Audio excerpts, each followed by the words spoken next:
दोस्तों, एक व्यक्ति अपनी शादी के 10 साल बाद अचानक से अपनी पत्नी से तलाक मांगने लगता है। अपने पति की यह बात सुनकर उसकी पत्नी बहुत ज्यादा दुखी हो जाती है, अंदर ही अंदर टूट जाती है। लेकिन वह अपने पति के सामने कोई भी नाराजगी व्यक्त नहीं करती और अपने पति के सामने तलाक लेने से पहले एक शर्त रखती है। दोस्तों, अपने पति की शादी की पहली रात याद दिलाते हुए कहती है, इस शादी की पहली रात पर तुम मुझे घर के दरवाजे से गोद में उठाकर बेडरूम तक लेकर गए थे। मैं चाहती हूँ कि लगातार 30 दिन तक तुम मुझे घर के दरवाजे से गोद में उठाकर बेडरूम तक लेकर जाओ और मुझे हर खुशी दो, मुझे हर प्रकार से संतुष्ट करो जो तुमने शादी की पहली रात पर मेरे साथ किया था। दोस्तों, उसकी यह बात सुनकर उसका जो पति होता है उसके शर्त को मान लेता है, क्योंकि वो उससे जल्द से जल्द छुटकारा पाना चाहता था। लेकिन उसकी पत्नी के दिल में एक राज छुपा हुआ था। दोस्तों, उसे कैंसर हो चुका था। यह बात उसने अपने पति को नहीं बताई, क्योंकि पिछले 3-4 सालों से उसके पति ने उससे ढंग से बातचीत तक नहीं की थी। उसके साथ उसके पति का कोई भी शारीरिक संपर्क नहीं था। दोस्तों, कहानी बहुत ही ज़्यादा इंटरेस्टिंग है, बहुत ही ज़्यादा लाजवाब कहानी है, बहुत ही इमोशनल कहानी है। आइए जानते हैं पूरी कहानी। लेकिन वीडियो में आगे बढ़ने से पहले बस वही एक छोटी सी रिक्वेस्ट कि वीडियो को लाइक कर दीजिए और चैनल को भी सब्सक्राइब कर लीजिए, ताकि हमारा हौसला बढ़ता रहे और मैं आप लोगों को नई नई कहानियों से रूबरू कराता रहूं। दोस्तों, चैनल पे नए हैं तो चैनल को जरूर से जरूर सब्सक्राइब कर लीजिए। तो ज़्यादा बात न करते हुए कहानी को शुरू करते हैं। दोस्तों, ये कहानी है तेलंगाना राज्य के विकाराबाद की। एक व्यक्ति होता है जिसका नाम रंजीत रेड्डी होता है। वह अपने ऑफिस को बंद करके जो ही शाम को अपने घर आता है, उसकी पत्नी जो संध्या रेड्डी होती है उसके लिए खाना परोसने लगती है। तभी वह अपनी पत्नी का हाथ पकड़ लेता है और उससे कहता है कि मुझे तुमसे कुछ बात नहीं करनी है। जब वह अपनी पत्नी का हाथ पकड़ता है तो उसकी पत्नी हैरान हो जाती है, क्योंकि पिछले 3-4 सालों से उसने अपनी पत्नी को टच तक नहीं किया था। लेकिन दोस्तों, फिर भी उसकी पत्नी खामोशी से उसके पास बैठ जाती है और अपने पति को कहने लगती है कि शादी के 10 सालों के दौरान आज तक मैंने तुम्हें शिकायत का कोई मौका नहीं दिया, तो फिर आज मैं तुम्हारी बात क्यों नहीं सुनूंगी। दोस्तों, उसका पति उससे कहता है कि मैं तुमसे तलाक लेना चाहता हूँ। यह बात सुनकर उसकी जो पत्नी होती है, जो साधना रेड्डी होती है, उसे नाराजगी व्यक्त करते हुए सिर्फ उससे एक सवाल पूछती है, आखिर क्यों। लेकिन रंजीत रेड्डी उसे अभी तलाक लेने का कारण नहीं बताना चाहता था। दोस्तों, इस बात से वह नाराज हो जाती है और जो चम्मच वो अपने हाथ में पकड़े हुए थे उसे जोरों से फर्श पर फेंक देती है और उसमें जितनी भी ताकत थी पूरी ताकत के साथ चिल्लाते हुए अपने पति से कहती है कि तुम एक जानवर हो, और सीधा अपने बेडरूम में चली जाती है। दोस्तों, उसके पीछे पीछे उसका पति भी बेडरूम में चला आता है। थोड़ी देर के बाद उसका पति अपने बैग से तलाक का कागज निकालकर उसके सामने रख देता है और कहता है कि जिंदगी में मैंने जो भी कमाया है, जो भी मेरे पास पैसा है, जो भी मेरे पास घर है, कंपनी है, उन सभी में मैंने तुम्हें 20% हिस्सा दिया है। मैं तुम्हें तलाक इसलिए दे रहा हूँ क्योंकि अब मेरे दिल में तुम्हारे लिए कोई भी जगह नहीं है।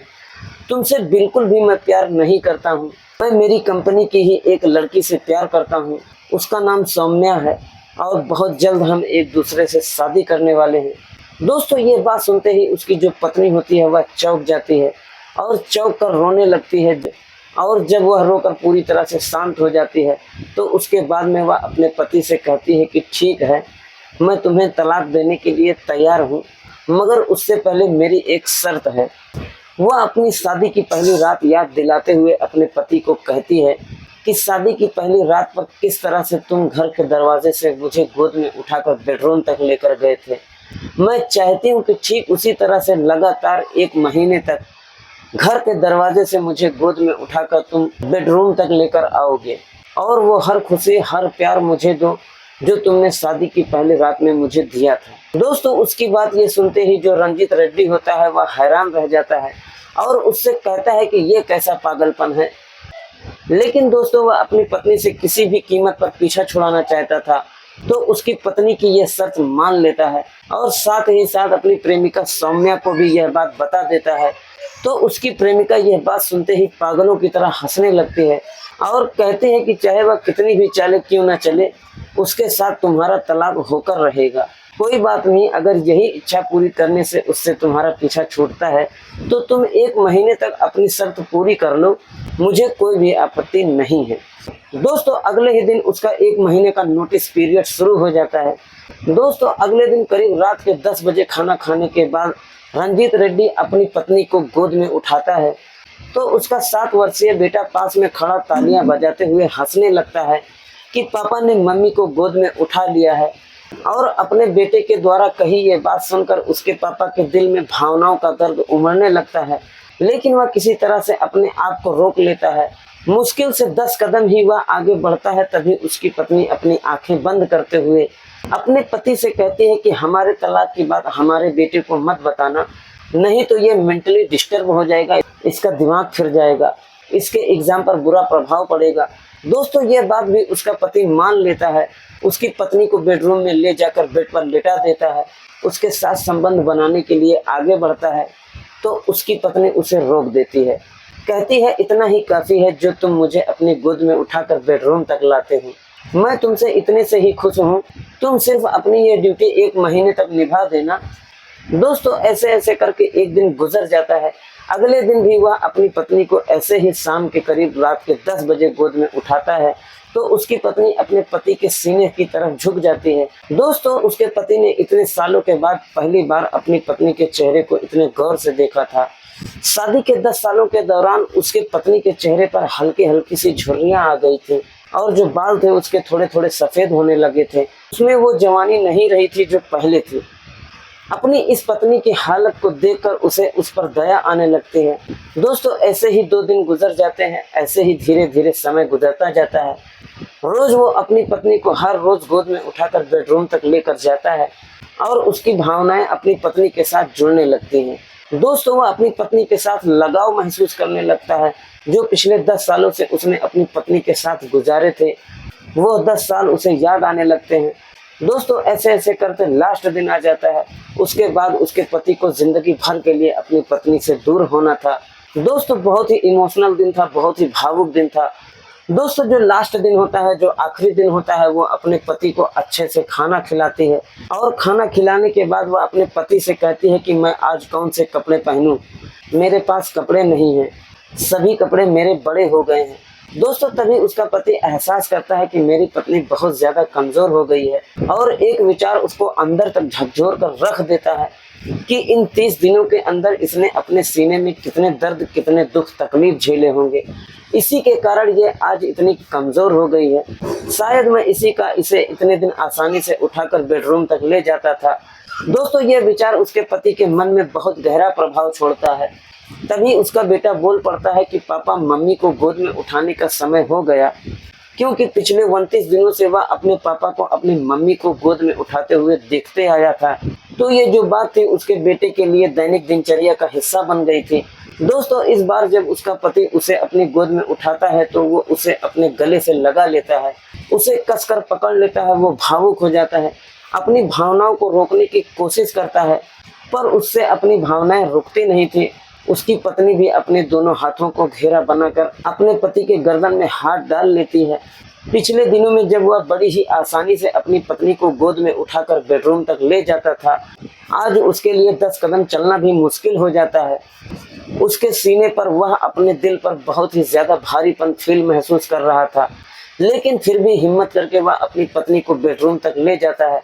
उसके बाद वो अपनी पत्नी से कहता है, आज तुम्हारे पास मुझसे मिलने का लास्ट मौका है, जो भी तुम्हारी इच्छा है, जो भी तुम करना चाहती हो, वो तुम्हारी सभी ख्वाहिश मैं आज के दिन पूरी कर सकता हूँ, लेकिन आज के बाद तुम मुझे कभी भी देख नहीं पाओगी, मैं तुम्हारा पति नहीं रहूँगा। लेकिन दोस्तों उसकी पत्नी पहले ही अंदर से टूट चुकी थी, क्योंकि वो कैंसर की बीमारी से पीड़ित थी। वो अंदर ही अंदर अपने आप से लड़ रही थी। वह सिर्फ आंसू बहाने लगती है, अपने पति से कुछ नहीं कहती है। थोड़ी देर बाद वह अपने आंसू पोंछकर मुस्कुराते हुए कहती है, तुमने 30 दिनों के दौरान मेरा इतना साथ दिया, बस इतना ही काफ़ी है, इससे ज़्यादा मेरी कोई भी इच्छा नहीं है, मैं तुमसे कुछ भी नहीं चाहती। दोस्तों अगले ही दिन उसका पति बगैर देरी किए हुए इस डर के कारण कहीं अपनी पत्नी के पास वह ज़्यादा समय तक रुका तो उसका विचार बदल न जाए। वह तुरंत वहां से निकल जाता है, अपनी प्रेमिका सौम्या के पास पहुंच जाता है और जो उसकी पत्नी संध्या होती है वह अपने 7 वर्षीय बेटे को स्कूल की छुट्टियां पड़ने के कारण अपने नाना नानी के यहाँ भेज देती है। दोस्तों रंजीत रेड्डी जो होता है वह 2 दिन तक अपनी प्रेमिका के पास रहता है, मगर उन 2 दिनों के दौरान उसके दिल में, उसके दिमाग में एक तूफान सा था। अपनी पत्नी के लिए जो पिछले 10 सालों से उसने अपनी पत्नी के लिए सोचा था, वो सब कुछ पिछले 1 महीने में अपनी पत्नी के लिए सोचने लगा था। उसे अपनी पत्नी पर बहुत ज्यादा दया आने लगी थी। दोस्तों उसके इमोशन वापस उसकी पत्नी के साथ जुड़ने लगे थे। अंदर ही अंदर वह बहुत ही ज्यादा बेचैन रहने लगा था और एक दिन वह हिम्मत करके अपनी प्रेमिका को अपने से दूर कर देता है और कहता है कि मुझे माफ कर दो, मैं अपनी पत्नी को तलाक नहीं दे सकता क्योंकि मैं पिछले 10 सालों से उसके साथ में रहता आया हूँ। अपनी जिंदगी के छोटे छोटे पलों को इतना ज्यादा महत्व न देने के कारण हम एक दूसरे से दूर हो गए थे, लेकिन शादी के वक्त मैंने अपनी पत्नी के साथ एक दूसरे के साथ तब तक साथ निभाने का वादा किया था जब तक मौत हमें अलग नहीं कर देती। वह अपनी प्रेमिका से कहता है कि मुझे माफ करना, मैं अपनी पत्नी के पास वापस जाना चाहता हूँ। यह बात सुनते ही उसकी जो प्रेमिका होती है, जो सौम्या होती है, उसको चांटे लगा देती है और धक्के मारकर घर से बाहर निकाल देती है। लेकिन इस बार अपनी प्रेमिका के द्वारा रंजीत रेड्डी को इस तरह से बाहर निकाल देना उसे बिल्कुल भी तकलीफ नहीं हुई। वह बहुत ही ज्यादा खुश था। दोस्तों वह तुरंत एक फूलों की दुकान पर जाता है, फूलों का गुलदस्ता लेता है और जब फूल वाला उससे पूछता है कि साहब इस पर क्या लिखना है, तो वह कहता है कि मैं हर सुबह तक तुम्हें ऐसे ही उठाता रहूंगा जब तक मौत हमें जुदा नहीं कर देती। दोस्तों वह फूलों का गुलदस्ता लेने के बाद बहुत खुशी के साथ अपने घर की तरफ बढ़ता है। साथ ही साथ बहुत ही खुश होता है कि जब संध्या को, उसकी पत्नी को यह पता चलेगा कि उसका पति मन बदल चुका है, वह अपनी पत्नी की जिंदगी में वापस आ चुका है, वह कितना ज्यादा खुश होगी। दोस्तों जैसे ही वह अपने बेडरूम में पहुंचता है तो देखता है कि उसकी पत्नी बिस्तर पर मरी पड़ी हुई है। वह बहुत ही ज्यादा फूट फूट कर रोने लगता है, चिल्लाने लगता है, चीखने लगता है। तभी वह जल्द से जल्द अपनी पत्नी को उठाकर डॉक्टर के पास लेकर जाता है। तो उसे पता चलता है कि पिछले 4 साल से उसकी पत्नी जो है कैंसर से लड़ रही थी, क्योंकि उसके पति ने उससे कभी पूछा ही नहीं कि तुम इतनी उदास क्यों रहती हो, तुम्हारा हाल चाल क्या है। तो उसे कैसे बताती कि मैं कैंसर से ग्रसित हूँ या पीड़ित हूँ। दोस्तों वह खुद ही अपना इलाज करवाती रही, लेकिन उसने अपने पति को यह बात नहीं बताई। दोस्तों लेकिन मरते मरते उसकी पत्नी एक काम बहुत ही अच्छा कर जाती है, अपने बेटे की नजरों में अपने पिता को हीरो बना जाती है। क्योंकि अगर उसके जीते जी वो अपनी पत्नी से तलाक ले लेता तो शायद उसका 7 वर्षीय बेटा अपने पिता से नफरत करने लगता, उसके मन में अपने पिता के लिए तिरस्कार की भावना आ जाती। दोस्तों इस प्रकार से रंजीत रेड्डी की जो पत्नी होती है इस दुनिया से चली जाती है, अपने दुख को, अपने दर्द को सीने में लिए हुए। जब उसके पति को अपनी पत्नी की भावनाओं का एहसास हुआ तब तक वह इस दुनिया से जा चुकी थी। अब उसके पति के पास पश्चाताप के सिवा कोई रास्ता नहीं था।